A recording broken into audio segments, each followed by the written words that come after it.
Um bom dia para todos. Eu quero dizer, eminente presidente, desembargador Roberto Machado, da minha alegria de estar no Recife, da minha satisfação de voltar aqui, a esse prédio, que tem uma honrosa homenagem ao presidente do STJ, o ministro Falcão, com o nome, distinguido com o nome de seu pai, do busto de seu pai. Eu vim à inauguração do busto e hoje voltamos aqui para esse evento sobre o novo CPC. Quero dizer da minha alegria de retornar aqui, da acolhida, do carinho que recebi, tanto dos funcionários do tribunal, dos eminentes colegas, dos servidores do CJF, dizer também que é para mim uma honra estar aqui, ter ouvido essa conferência magna do idealizador desse novo tempo no Código de Processo Civil, que é o meu dileto amigo e irmão Luiz Fux. Apesar do meu tamanho, ministro Fux, é quase que uma disputa de Davi e Golias, e eu me sinto a parte mais fraca, não porque tenho que enfrentá-la, absolutamente isso me conforta, mas porque falar depois do ministro Fux é uma temeridade da minha parte. Ele que é uma referência para todos os juízes do Rio de Janeiro, ele que é o representante máximo do Tribunal do Rio de Janeiro, hoje abrilhantando o Supremo Tribunal Federal.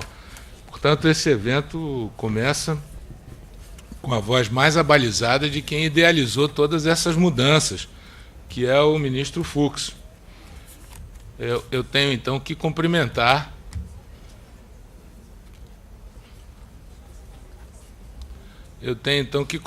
a todos que organizaram esse programa sobre o novo CPC por essa iniciativa e agradecer a honra do convite.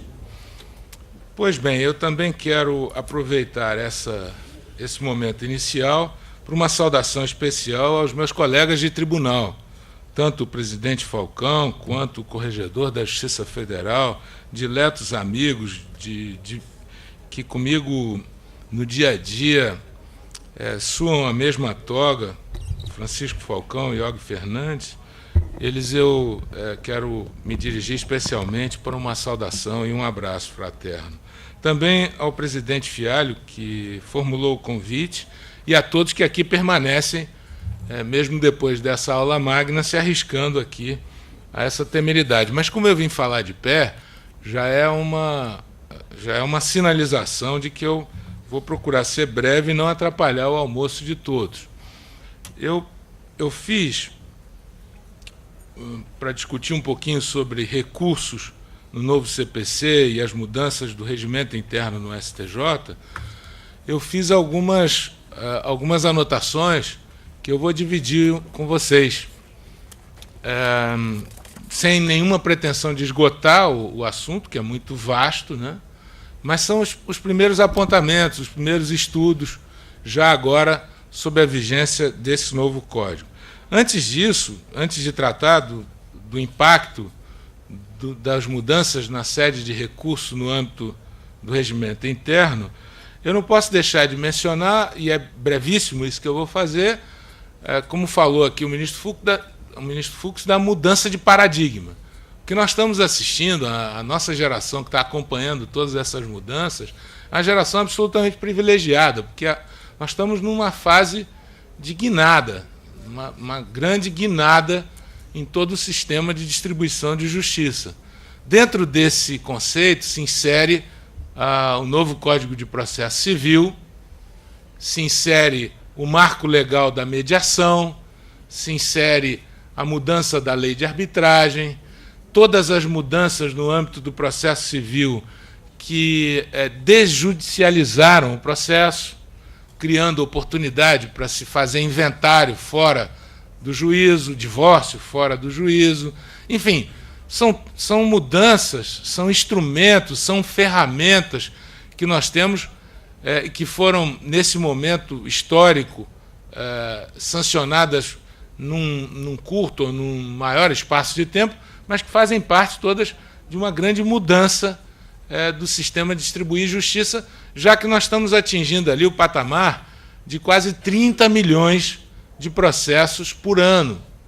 30 milhões de novos casos por ano, gerando uma taxa de congestionamento de 70%, 72% no último censo, o que nos torna uma carga, uma taxa de congestionamento das mais elevadas do mundo.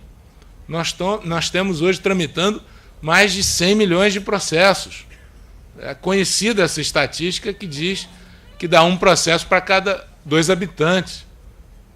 Desse total, quase 50% envolve o Estado, ou no polo ativo ou no polo passivo.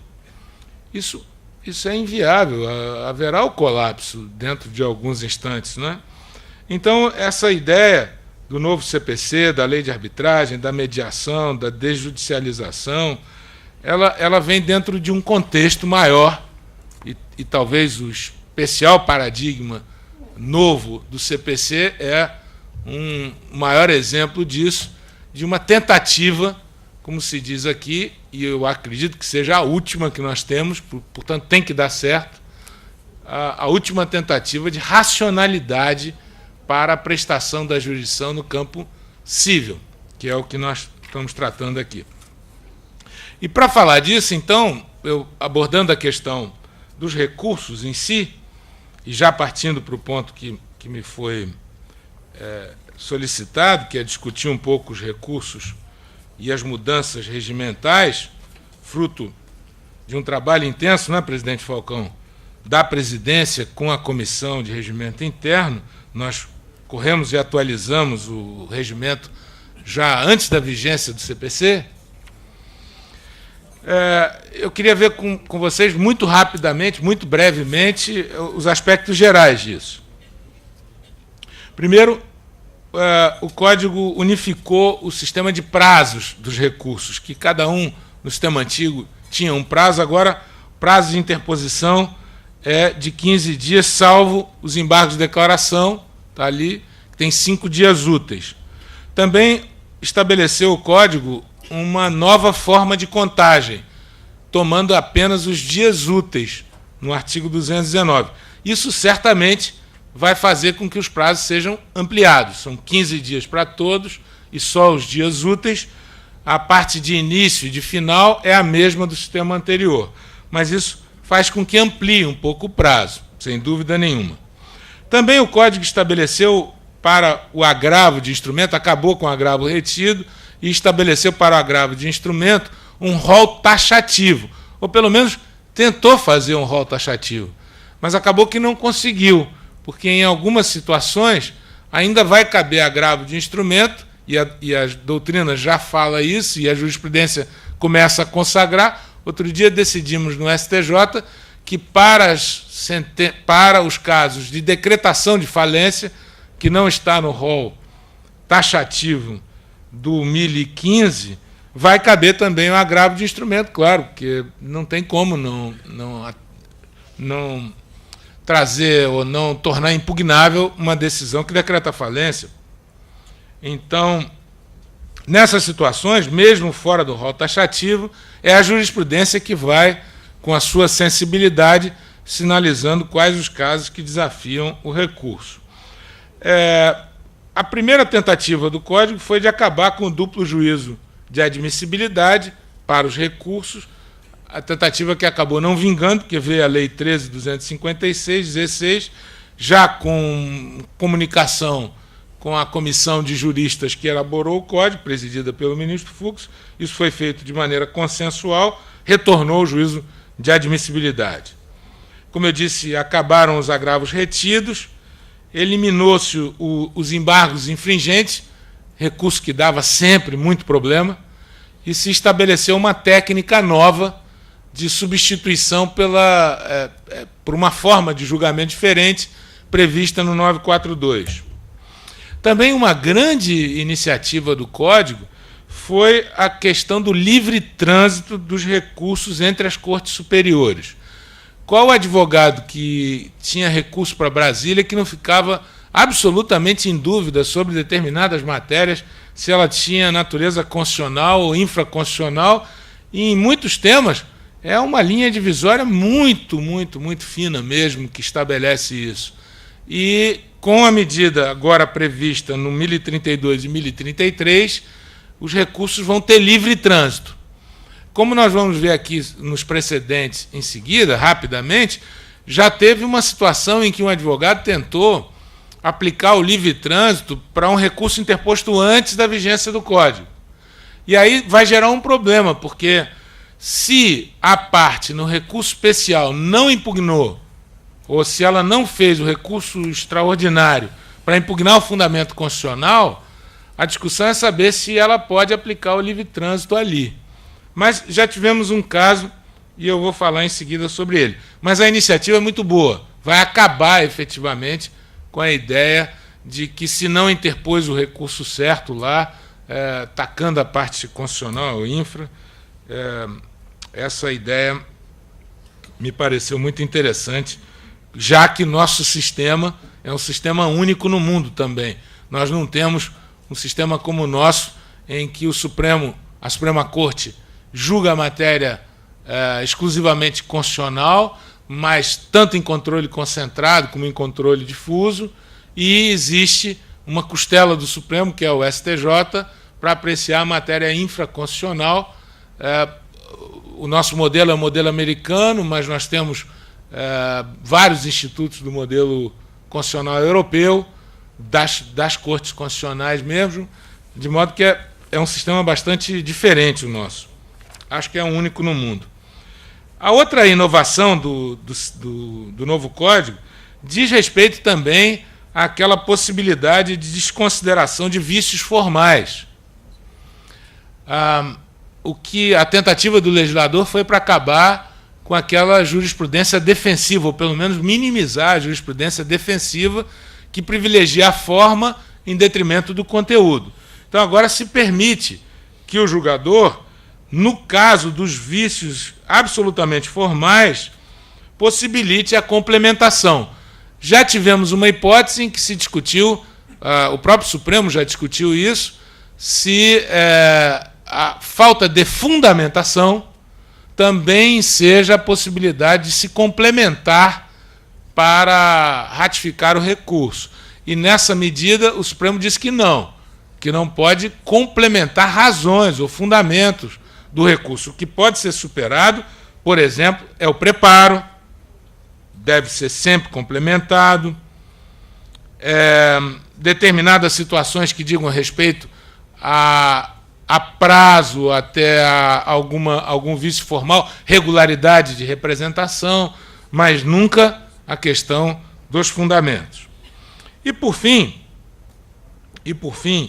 a questão que diz respeito especificamente ao STJ e que acabou faltando, que é a repercussão geral para o recurso especial, um filtro que, se não vier para o STJ, vai inviabilizar o tribunal, mais cedo ou mais tarde. Eu tenho absoluta certeza do que eu estou falando, porque hoje, disse aqui o ministro Fux, são mais de 300 recursos ano para o STJ, dividido por 30 julgadores que estão na bancada. Isso representa mais de 1.000 processos por mês, tirando as férias, mais de 1.000 processos por mês. A segunda sessão, que é a de direito privado, a qual eu tenho a honra de integrar, ela é a que mais recebe processo, ou seja, é uma guerra de formulário, onde nós não vamos ter como administrar isso se esse número exponencialmente crescer, o que tende a crescer, de modo que tem que haver um filtro eficiente, e esse filtro nós acreditamos que e que está na PEC 209, a repercussão geral para o STJ também. Por outro lado, o plenário virtual, ele saiu do projeto de lei justamente porque o Supremo entendeu que a sua regulamentação ali não estava bem feita. E fez depois, já vinha lidando com isso, o plenário virtual, o Supremo, para se tratar da repercussão geral. Agora, recentemente, por ato da presidência, o Supremo estabeleceu o plenário virtual também para julgamento de agravos e embargos de declaração. Na forma que estava prevista no Código, poderia qualquer das partes, mesmo sem fundamentação, retirar da lista o processo. Isso poderia gerar ou inviabilizar o próprio funcionamento do plenário virtual. Já agora, não, porque na regulamentação que o Supremo fez, isso está detalhado. O STJ está analisando o funcionamento do plenário virtual. Eu ainda nem conversei com o presidente, mas a nossa comissão de regimento se reuniu, fizemos uma regulamentação e vamos pedir a ele que convoque, ainda antes da saída dele, uma nova reunião da plenária para examinar essa questão, ministro Og. Do plenário virtual também já tem uma sugestão da Corregedora Nacional e nós estamos trabalhando com ele. Tivemos um caso interessante, ministro Fux, para decidir se o juiz, na vigência do CPC, poderia, de ofício, negar a gratuidade de justiça. Porque o CPC, como todos nós sabemos, revogou o artigo 4º da Lei 1060, que trata justamente da concessão da gratuidade de justiça. E nós tivemos a hipótese, sustentava-se no recurso, que essa revogação inviabilizava o juiz de apreciar de ofício essa matéria para avaliar se a parte tinha ou não tinha os requisitos para a concessão. Como todos nós sabemos, a questão da gratuidade é uma questão central para o acesso à justiça. Eu, particularmente, acho que é um problema crônico, sério. Nossa gratuidade aqui, o ministro Fux tocou no assunto do custo do recurso.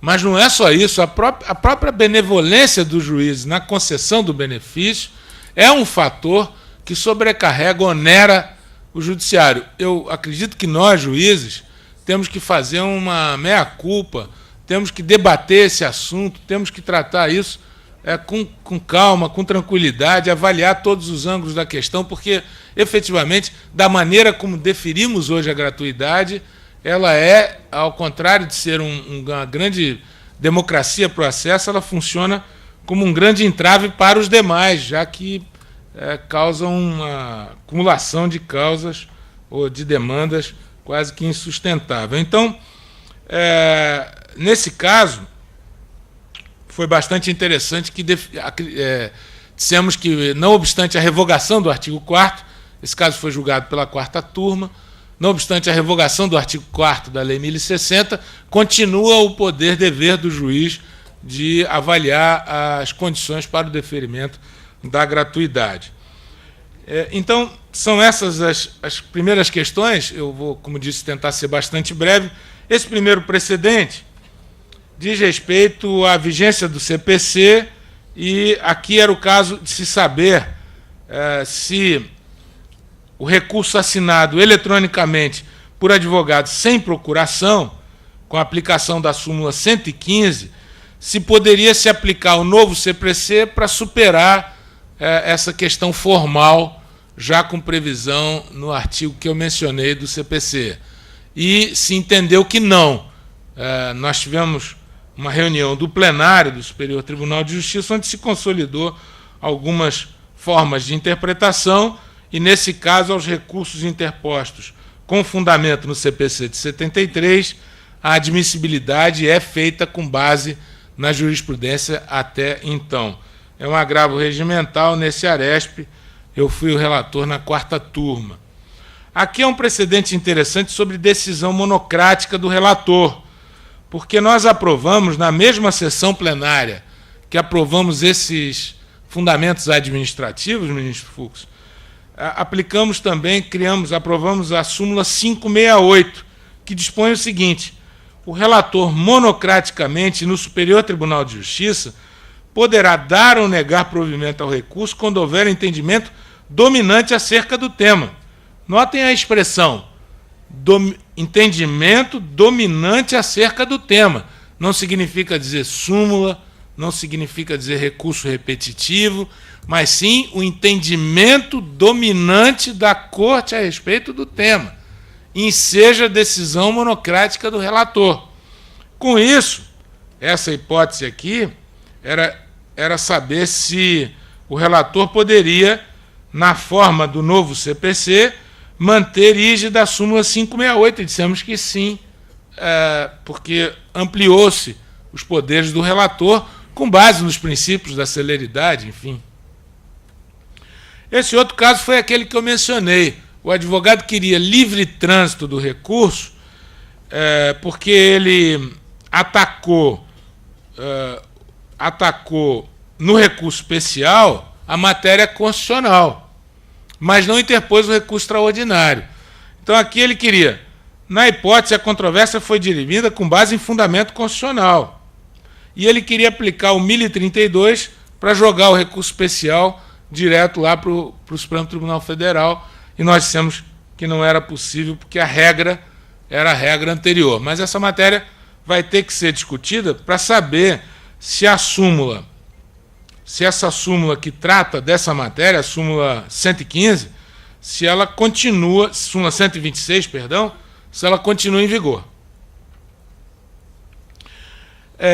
Aqui, como eu disse, possibilidade de desconsideração de vícios formais. Um outro caso foi a assinatura, e aqui é falha na representação processual. O advogado do recurso especial, ele não tinha a representação, pediu a aplicação do 1029, parágrafo 3º, e nós dissemos que não era possível nesse exato momento. É a jurisprudência, e só a jurisprudência, que vai dizer quais são os casos possíveis de serem superados os vícios formais.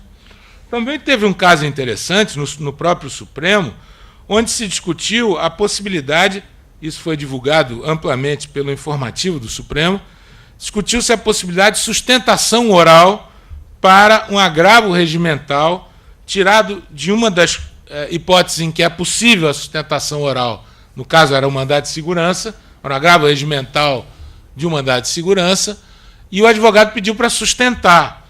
E aí os ministros discutiram a possibilidade de se aplicar a nova regra para os regimentais interpostos ainda antes da vigência do CPC.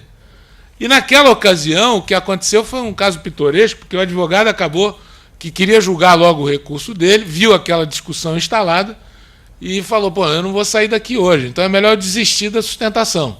Desistiu da sustentação e foi julgado. Naquela ocasião, o próprio ministro Fux disse o seguinte, olha, nós vamos precisar pensar um pouco mais nessa hipótese e vamos ter que discutir isso aqui quando o caso voltar para a nossa apreciação. E eu perguntei a ele, quando estávamos vindo para cá, se isso já tinha acontecido. Ele disse que não, que essa hipótese ainda está em aberto. Ali eu vou falar brevemente, e eu vou pedir ao presidente que me dê o cartão amarelo aqui, acho que mais uns 15 minutos eu ainda tenho, falar brevemente sobre uma grande esperança do CPC novo, que é esse incidente de resolução de demandas repetitivas. Eu vou ver muito rapidamente o incidente de arguição de inconstitucionalidade. O que tem de novo são dois pontos. Se disse ali, com todas as letras, que o incidente, quando tratado da inconstitucionalidade, ele só tem lugar no controle difuso, claro, e, além disso, se estabeleceu que o recurso cabível para o incidente, para a decisão que resolve o incidente, não é recurso especial nem recurso extraordinário. Só vai caber recurso extraordinário e recurso especial da decisão que resolve o mérito do recurso depois de decidido o incidente. Então, isso ficou claro no CPC. A mudança substancial foi a necessidade de oitiva do Ministério Público e das partes antes de se levar o incidente para o plenário, e se estabeleceu ali também o princípio da reserva de plenário, previsto no 97. No caso da ação rescisória, foram tantas as mudanças, foram substanciais as mudanças, mas, fundamentalmente, o que o CPC novo diz foi trocar a expressão sentença por decisão de mérito. Eu botei ali no 966 e comparei com o 485, olha, se pegarem ali está o 485 e o 966. Eu fiz o que dizia o caput do CPC de 73 e o caput do novo CPC. Sentença por decisão. Ali diz violar manifestamente norma jurídica, e a expressão anterior era violar literal disposição de lei. Agora, eu penso que vai ensejar a ação rescisória, inclusive aquelas deliberações do que nós chamamos, num precedente que julgamos no STJ, de sentença rebelde, Já que o conceito é mais amplo, manifestamente contrário à norma jurídica, à violação da norma jurídica, aquela decisão que sistematicamente descumpre a jurisprudência consolidada, já que agora também o novo CPC mudou o paradigma dos próprios precedentes e transformou precedentes com força vinculante, nós entendemos que vai caber rescisória para... Quer dizer, eu pessoalmente estou entendendo assim, ainda não tivemos um caso específico, mas eu estou entendendo que vai caber rescisória para atacar aquela decisão que contrariou a jurisprudência naquele determinado momento. Já não vai mais ter aplicação a súmula 343 do Supremo Tribunal Federal. Mas isso é matéria, obviamente, que vai ser objeto de apreciação pela jurisprudência. Também o erro de fato, a alteração do novo CPC para estabelecer que ele é verificável do exame dos autos, antes era resultante de atos ou documentos da causa. E, por fim, o CPC, só o que eu vou destacar, só o que tem mais relevância, ele estabeleceu a rescindibilidade da decisão, mesmo que não seja de mérito, mas que impeça a repropositura e a admissibilidade do recurso. E, por último, no caso das rescisórias, ela também admitiu, o CPC admitiu, a rescisória parcial, o que vai gerar aí uma necessidade de interpretação dos prazos, né? Já que vai permitir rescisória por capítulos da decisão, vai também ter que ter uma interpretação sobre a fluência do prazo para esses capítulos da rescisória.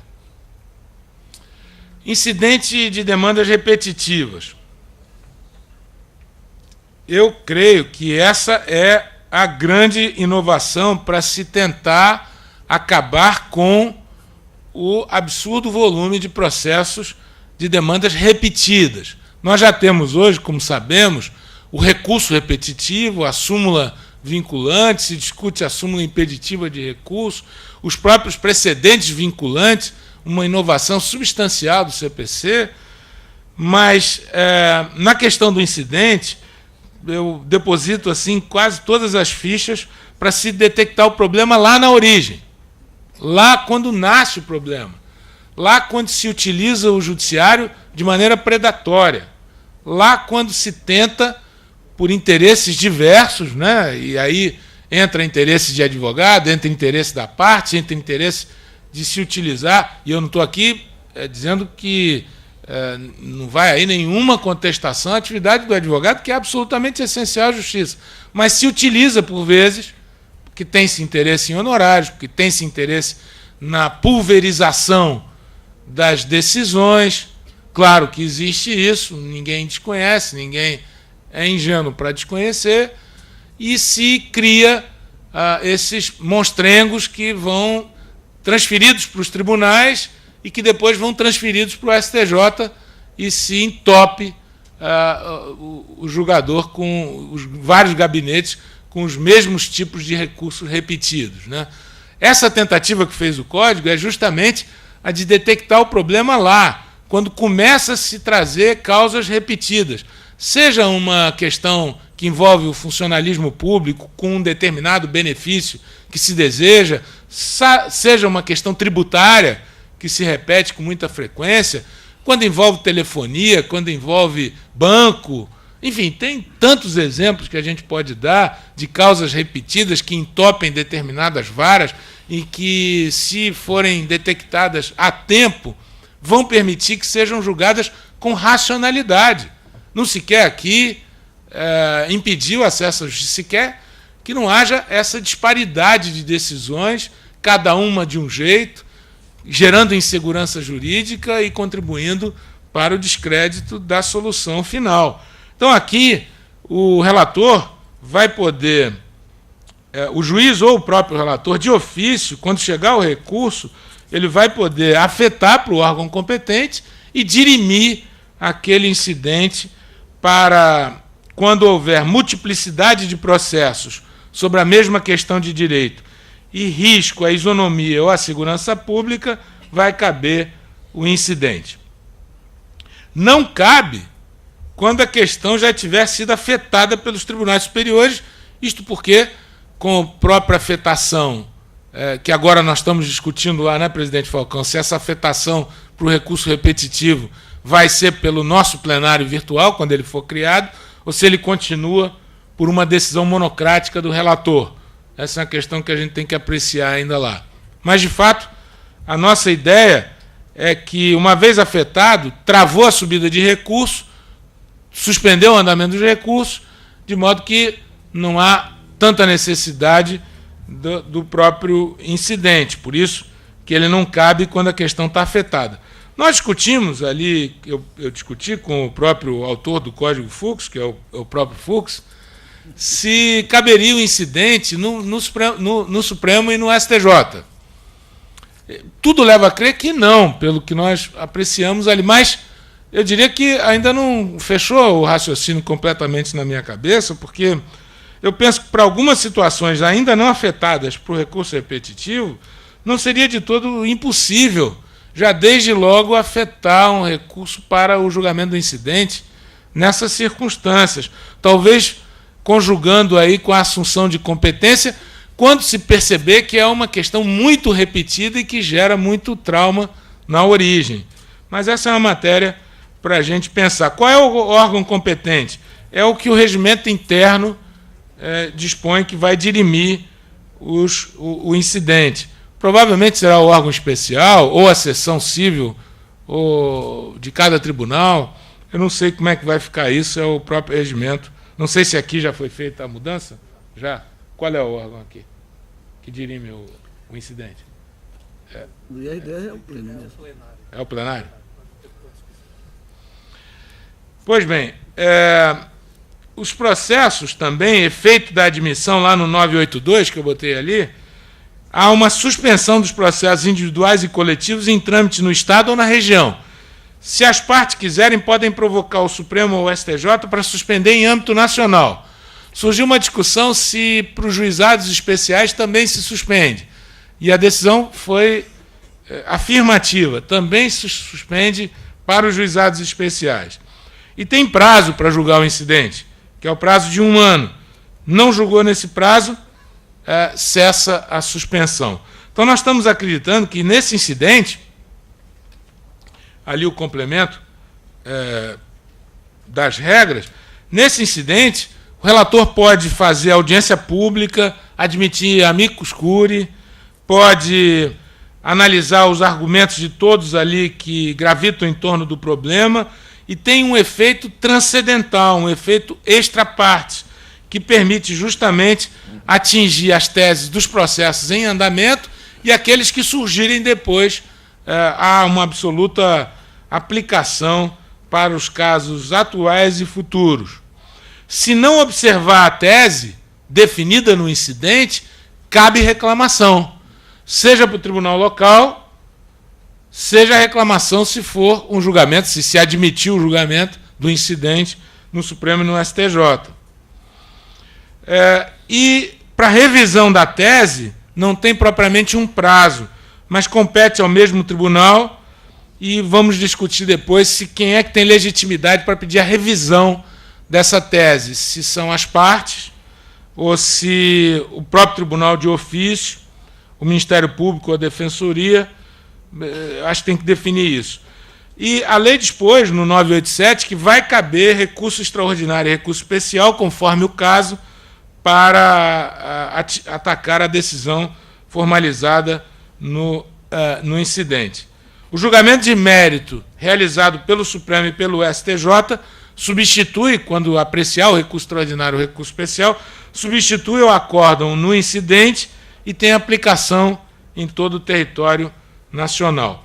Eu vou parar nas reclamações, que é, em seguida, talvez o instituto mais interessante dessas mudanças todas, porque não vai dar tempo de falar de todos, a gente teria alguns outros pontos para ver, mas o fato é que na reclamação, além daquelas hipóteses clássicas de reclamação, se estabeleceu a legitimidade da parte interessada ou do Ministério Público, dispôs-se sobre as hipóteses clássicas de preservação da competência e garantia da autoridade de suas decisões, e se inseriu algumas novas hipóteses, que é justamente o que, para nós, ainda estamos em campo de observação, não sei lá no Supremo, o ministro Fux talvez possa esclarecer, mas nós estamos preocupados com o volume e a quantidade das reclamações que podem surgir. Acho que vai caber a nós próprios definirmos um rumo para isso, para que não haja uma hiperexploração desse instituto, que tem que ficar como salvaguarda ou como garantia mesmo da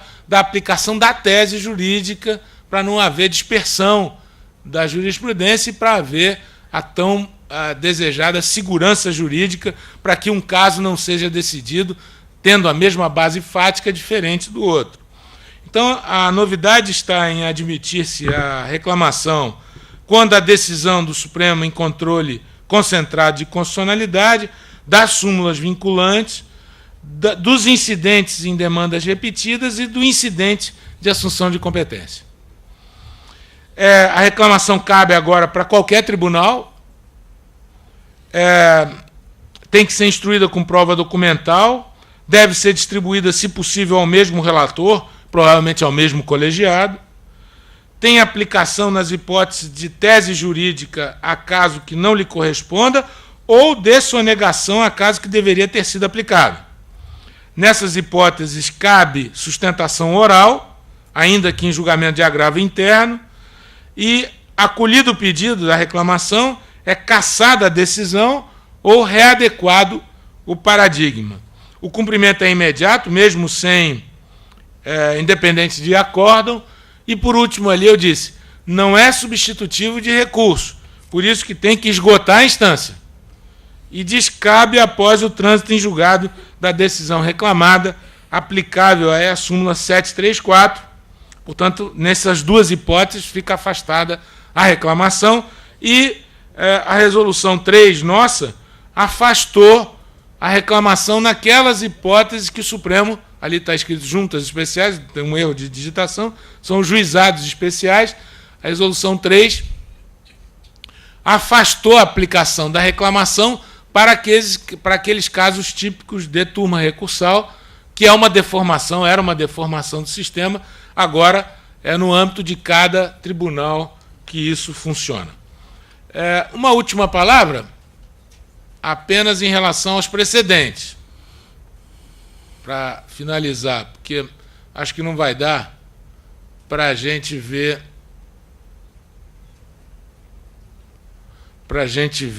as mudanças regimentais, presidente, porque senão eu vou ferir o direito à alimentação, que é um direito fundamental de todo cidadão, e o nosso também, e daquele que disse o ministro Fux, a duração razoável da exposição, né? Ali eu listei as súmulas que ainda estamos em apreciação, as súmulas que nós estamos entendendo revogadas com o novo CPC. No caso da súmula 115, eu não tenho dúvida de dizer que ela está revogada.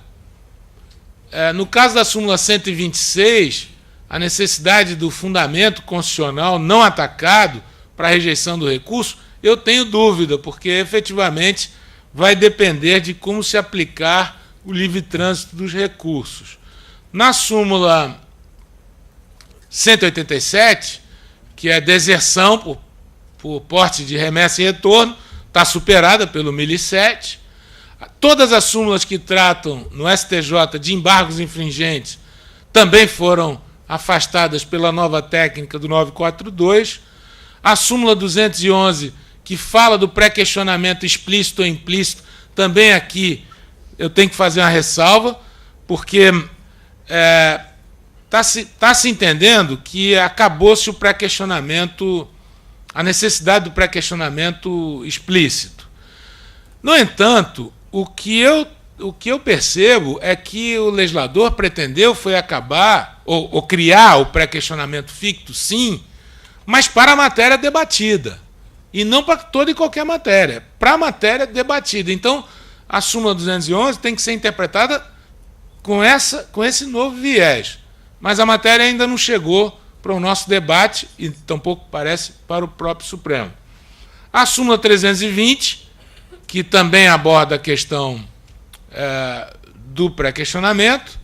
A súmula 418, a necessidade de ratificação do recurso, também ficou afastada pelo 1024. Nós havíamos já, ministro Fux, com um ano antes, aplicado o entendimento do Código e já havíamos, na Corte Especial, afastado essa necessidade de ratificação do recurso principal quando os embargos de declaração não alteram o julgado.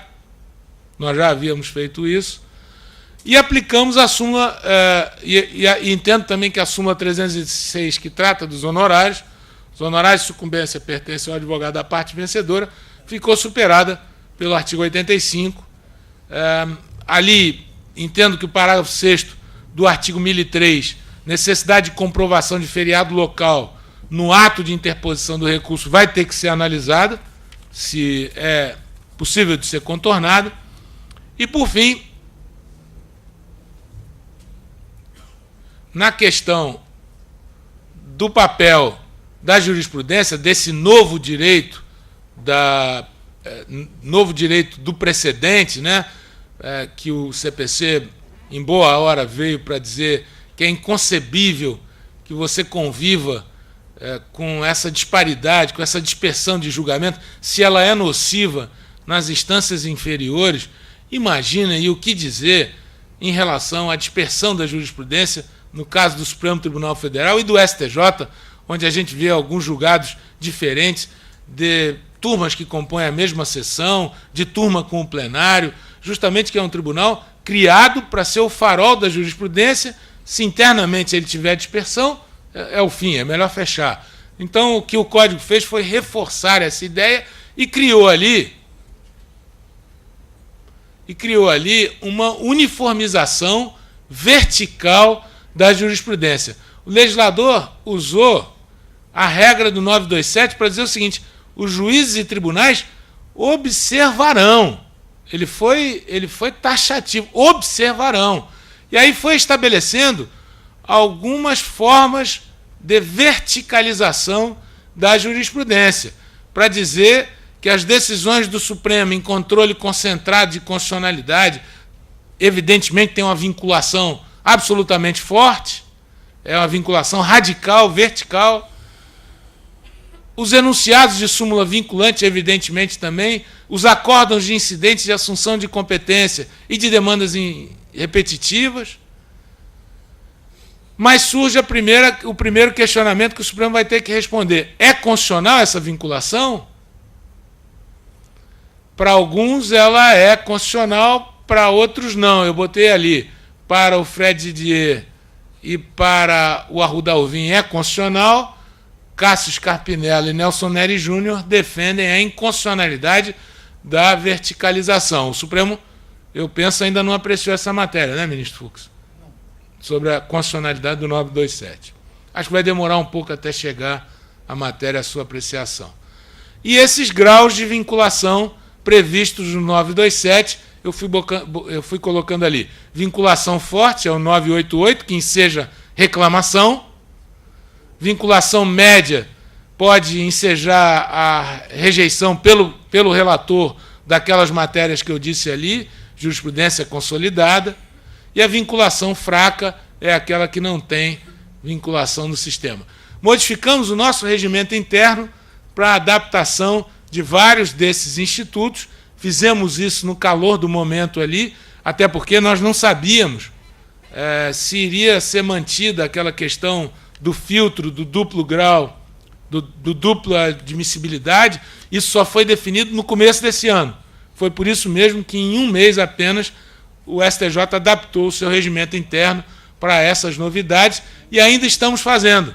Tem muito ponto que ainda estamos adaptando para, agora sim, sem aquela urgência do momento, já fazermos com alguma reflexão, como é o caso do julgamento virtual, da afetação eletrônica de recursos especiais, da formação dos precedentes qualificados e da própria assunção de competência. Presidente, eu peço desculpa porque me excedi no tempo.